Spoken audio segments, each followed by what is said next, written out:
I think, MD can be a functional manager, but to actually manage residential or manage a service where people have experienced trauma in their life, then you have to be trauma informed, understand ACEs, but actually understand them and know how to deal with that in practice.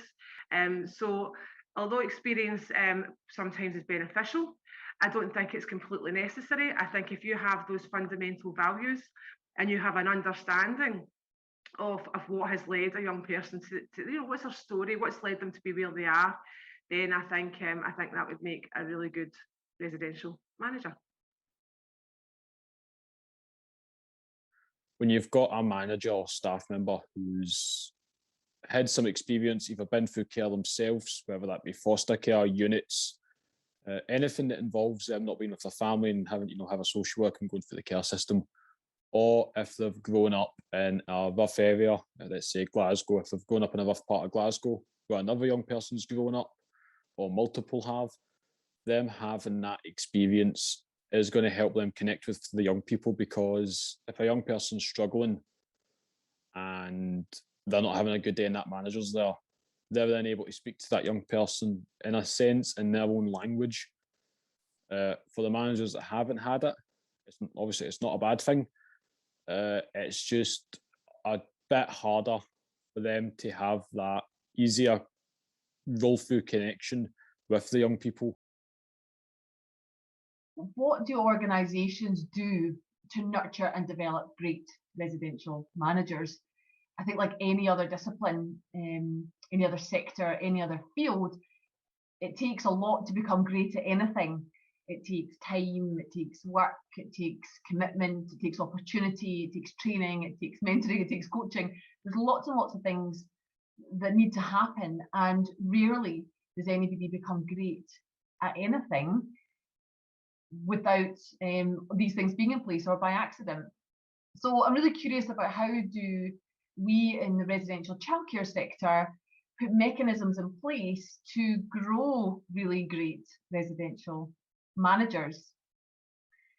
I've often heard over the piece about really great residential practitioners being promoted into management and leadership positions, but then often struggling with the role once they get there and the reality of managing a service and a team compared to the work of working with children and young people.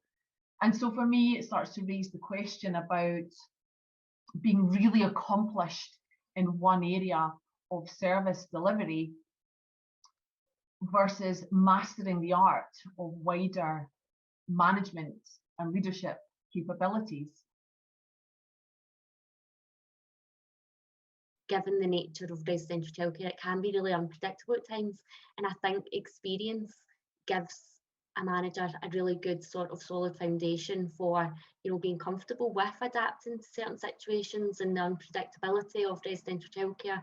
I think as well, experience of working in residential childcare as a manager often gives a deeper understanding of being a worker in residential childcare. They've been in those sort of similar situations. They can use that, their own experience, their own skills and their own knowledge of when they were in your position to really understand and support the staff team in the best possible way. However, that being said, I think there are probably really good managers out there who haven't got experience of working in residential childcare, but they maybe have really good experience of working in a similar health and social care background. Because I think that would also give them the sort of type of experience that they would need for going in and being able to adapt to different situations and support the staff team in the best possible way.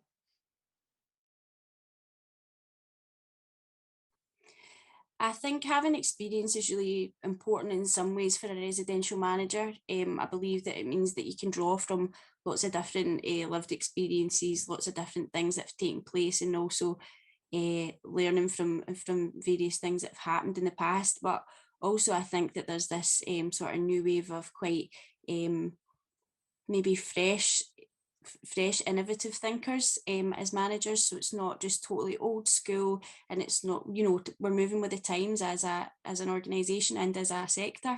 And I think it's really important that some younger and less experienced people have an opportunity to manage going forward as well. In it was my last unit, there was a head manager that came into the school who had recently just been brought in.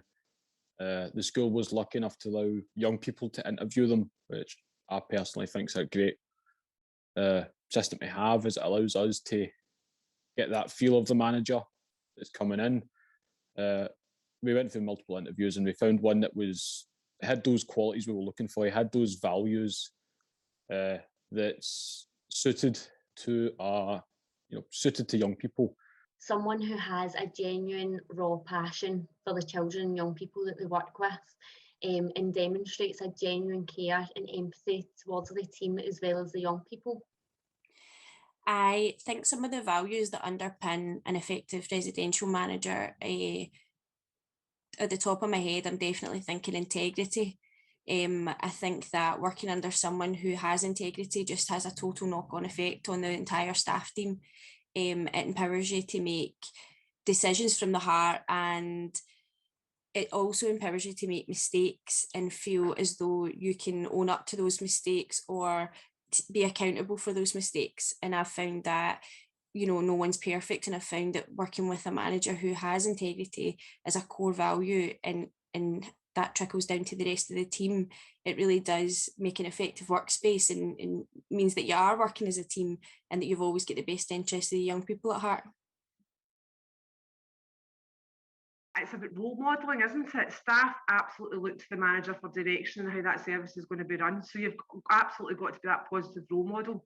And those values are then transferred onto your staff, who then work with the young people alongside you. Do you know, I'm going to tell you a story, and you maybe not want to use it, but I had a chat last week with a colleague who was a residential manager. And he said to me, a lad said to him one day, he came in, he says to me, "I know you always like me." And he says, "Why do you know I always like you?" He says, "Because you always smile at me." And that to me is really, really powerful. And I think for a manager to have that is great.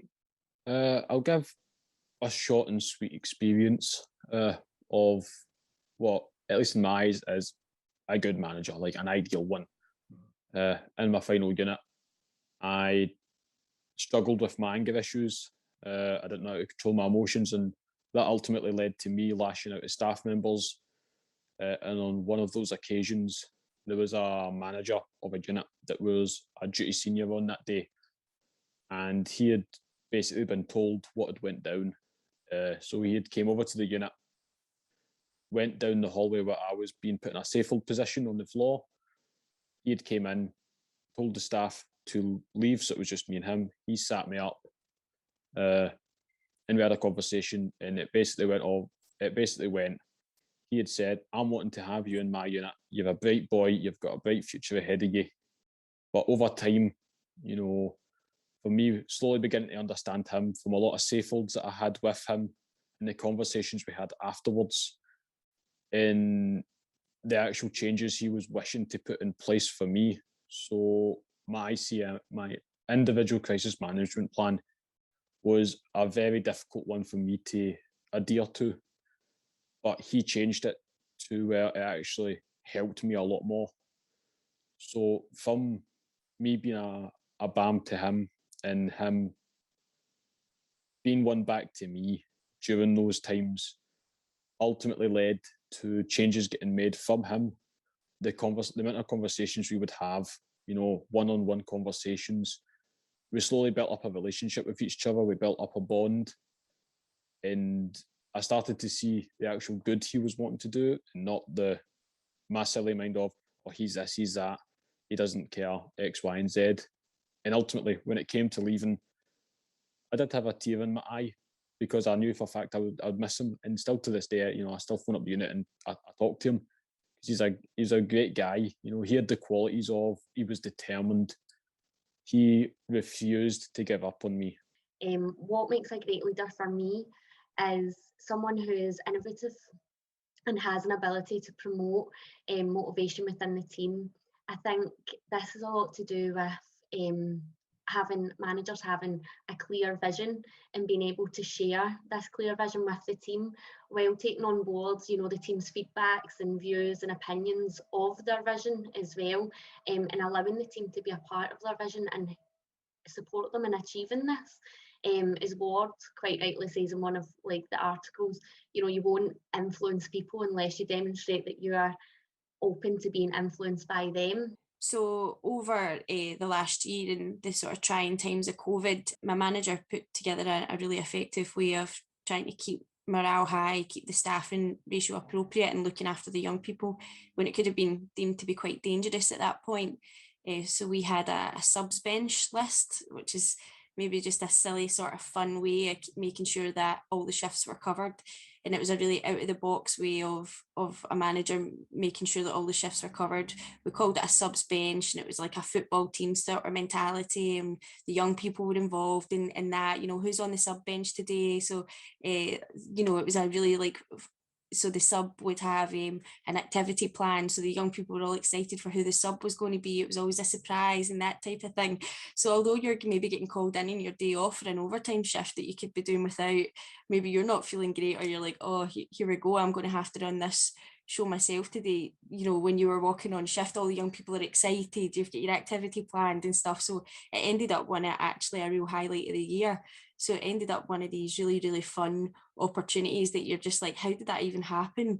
And the kids still talk about it right now. So they always talk about, oh, when are we going to do the subs bench again? I'm like, no, we're not doing that again. Although it looks as if we might have to at some point.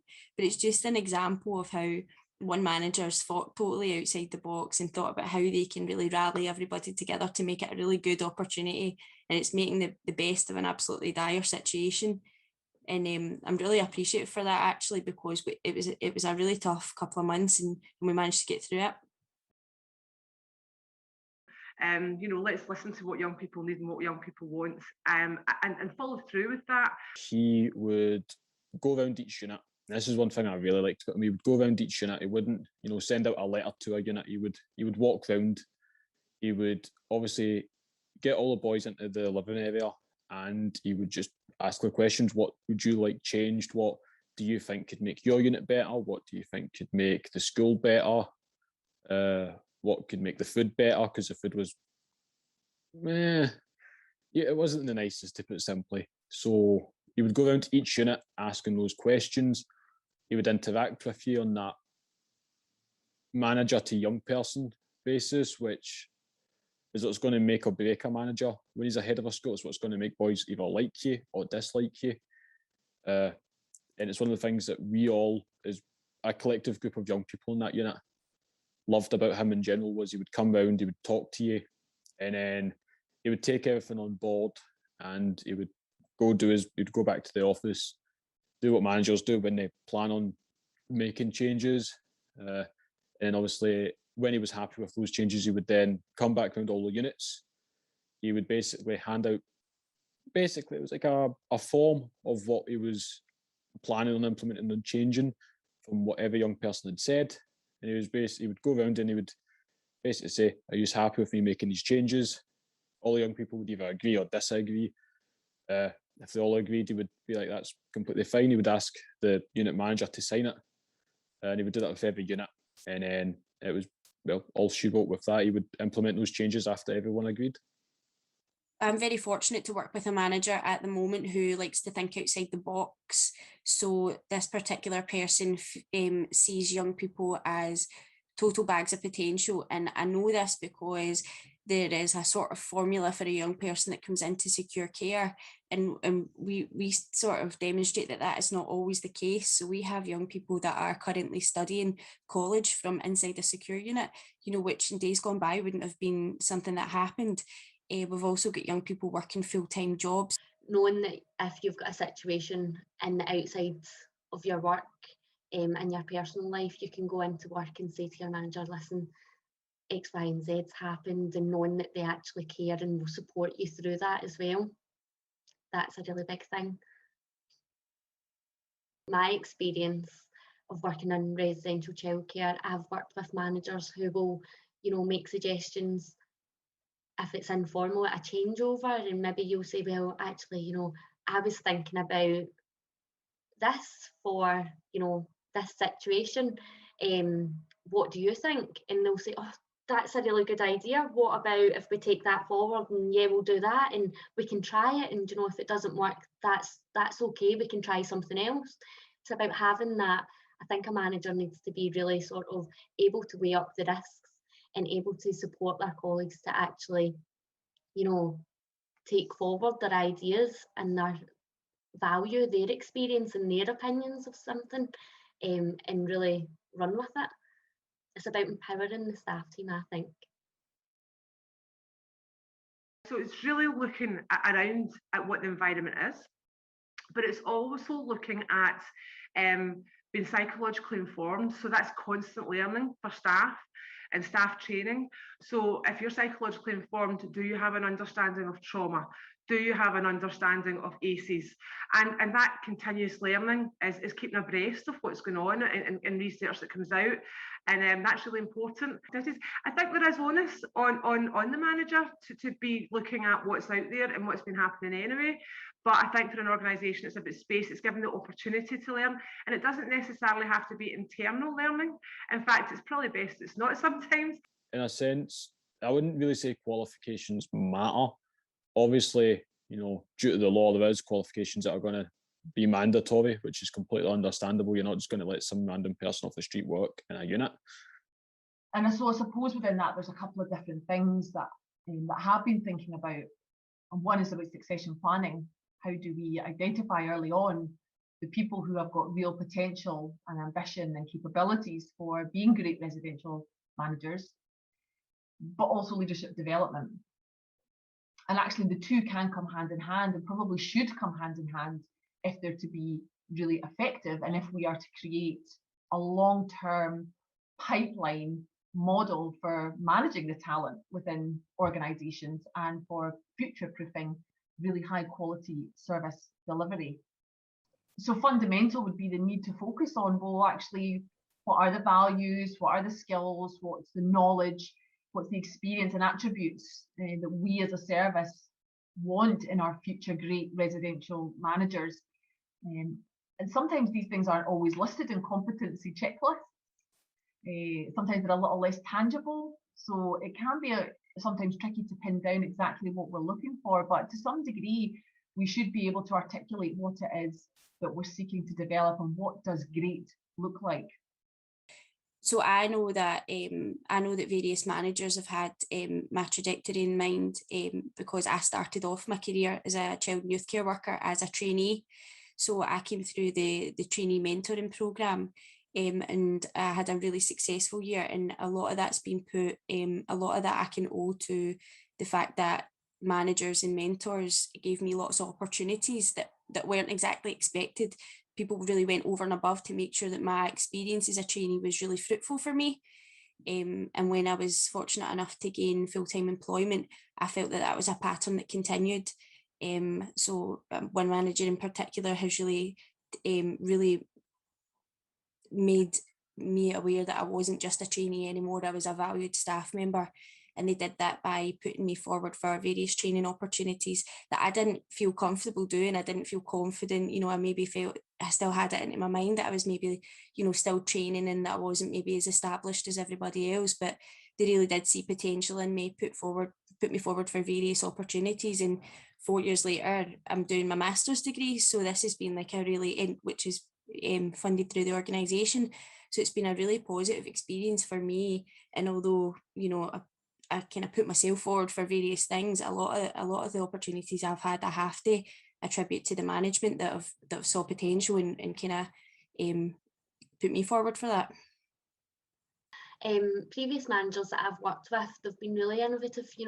They've went outside of work and they've done like pieces of research on maybe if we've had a young person who has been struggling with certain situations, they'll go and they'll look into, well, this will maybe work, or we could try this, and they'll bring it to a team meeting. And I think that's really important to, people say knowledge is power, but it's only really power if you're sharing it with the right people. I think for me, I do I do think that the skills and the knowledge that the Masters in Advanced Residential Childcare gives practitioners would be really beneficial for managers, like all managers, to have that, because I think it provides them with the best level of knowledge and skills to be able to, you know, go out there and support their team and understand the teams, understand the theories and concepts that's relevant to residential childcare as well. It develops their knowledge on, you know, ethical leadership, as well as their knowledge on their own use of self in relation to, you know, their professional being, as well as, you know, their own personal being and why they do things a certain way, and understanding that, as well as, you know, thinking about trauma and everything like that. It just helps put into perspective everything that managers really have to juggle, and thinking about that. I think, you know, it gives the kind of foundations for them to be able to build those bridges on the relational practice of crossing over into another person's world.